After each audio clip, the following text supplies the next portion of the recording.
criminal. Yeah, he dabbled in bootlegging, and so the Toronto police wanted him under arrest. But rather than be arrested, Ned went into hiding on the island.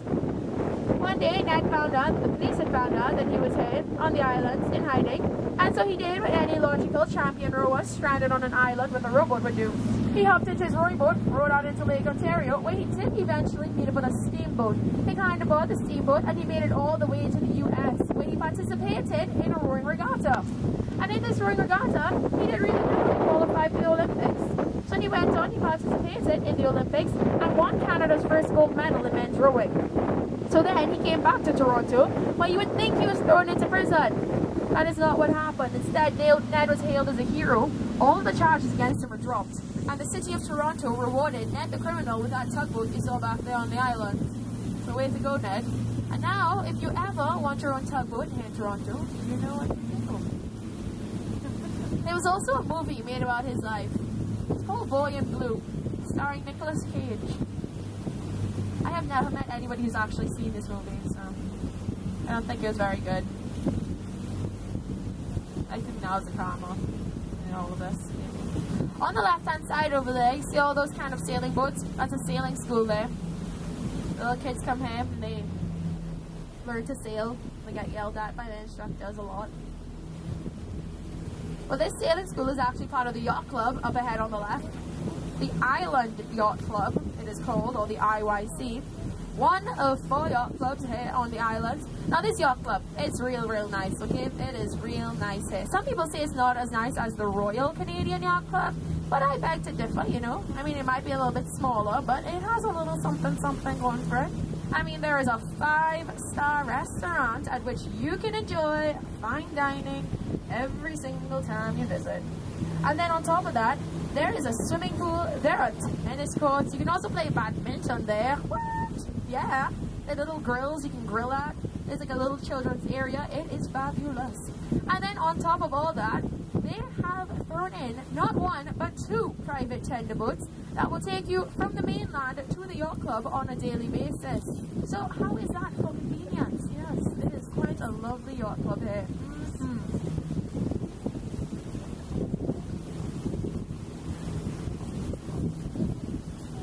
That's my favorite boat up there, on the left. Chicken Soup 6.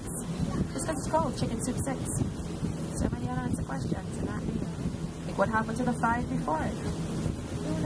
Who knows? That's actually one of the private tender boats there. The one on the dock, the blue and white one. The Don Wilinski. Lovely yacht club, lovely yacht club. If you look over there on the right hand side, you see another wall with a lot of like boats on it. Well, this is not a yacht club. No. No. This is actually the public docking wall. Yes. Not a lot of boats docked here right now, but let me tell you, on a long weekend, oh my gosh, this wall is insane. There are boats double docked, there are boats triple docked. It is great. It is cheap. Yeah. It's only $1.60 per foot per night to dock your boat there. And then with that docking location, you get a camping spot that's equipped with running water and electricity. So it does tend to be real convenient, you know? Yeah. And then while we do get a lot of Torontonians here on the docking wall, we also get quite a few visitors over from the US. It's only about 30 miles across the lake to the United States, so it's understandable. They just pop across, chill with the Canadians for a bit, talk about Canadian stuff, like hockey, hurling. You know, the way Canadians talk about hockey, you would think it was a national sport. It's not. No. It's actually lacrosse. Yeah. Who would have thought? And then when people talk about the islands, you know, they make it sound like it's basically just a huge park with grass and trees. They never talk about these areas like the ones in front of us that are very overgrown. Because while the islands do act as a recreational area, yes, they also serve as a nature reserve. Right now we are in Lake Ontario, and Lake Ontario is along the migratory path for a lot of different types of birds. And so Toronto Islands are a popular stop-off location for them. And then in addition to having a lot of different types of birds, we also have animals here on the islands. Yes, indeedy. We have deer, foxes, rabbits, raccoons, beavers, turtles. coyotes. That's where Wile E. Coyote lives, yeah, here on the islands. Retirement home. But yeah, lots and lots of little animals just creeping around the islands and having a great time, you know. This stretch of water in front of us, this is the A. Allen Lampard Regatta course. This is where many a race has taken place. They block off this entire area and they have rowing regattas and dragon boat festivals. It is quite amazing and quite lovely. People go to the island up ahead and they spectate, and it's fabulous. They spectate like spectators. This island over on the right, it is called Donut Island because it is shaped like a donut. I kid you not, that is why they named it Donut Island. These people have the right idea. That is a great way to see the islands. Kayaking, canoeing, okay, because you take the ferry across, you know, you go, you walk around, but then if you rent a kayak or a canoe, you can go paddling around Donut Island, some places that are very, very difficult to get to by foot. They have the right idea. So yeah, if you'll have an opportunity, definitely do that. And look how friendly they are. So friendly. Donut Island. And you all know swans were given to Canada as a gift from the British. Yeah. Some sort of weird attempt to say thank you. We gave the British Canada geese. Sorry about that, seriously.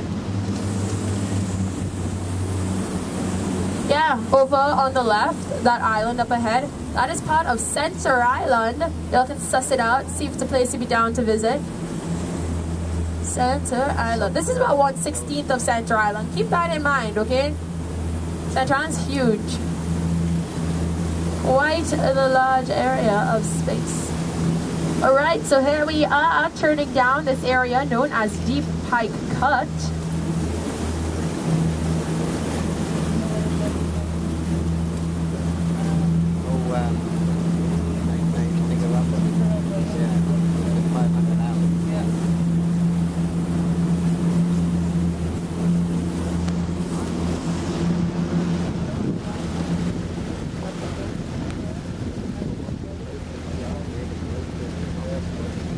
All of these boats here on the right, these are here because this is the Toronto Island Marina.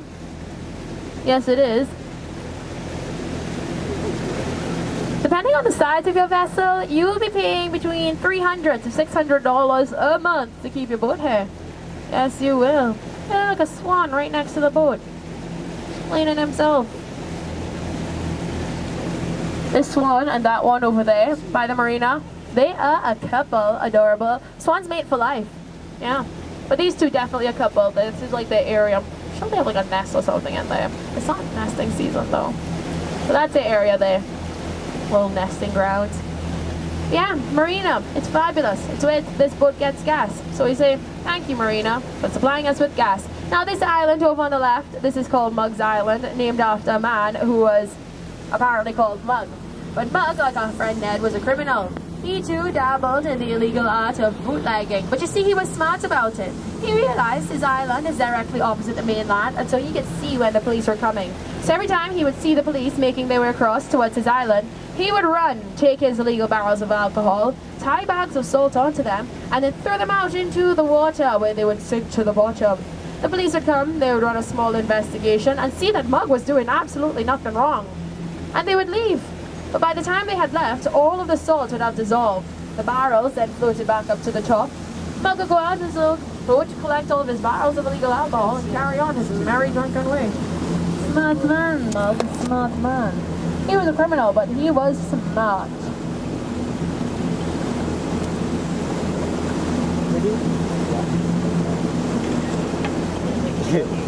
Video picture, ketawa.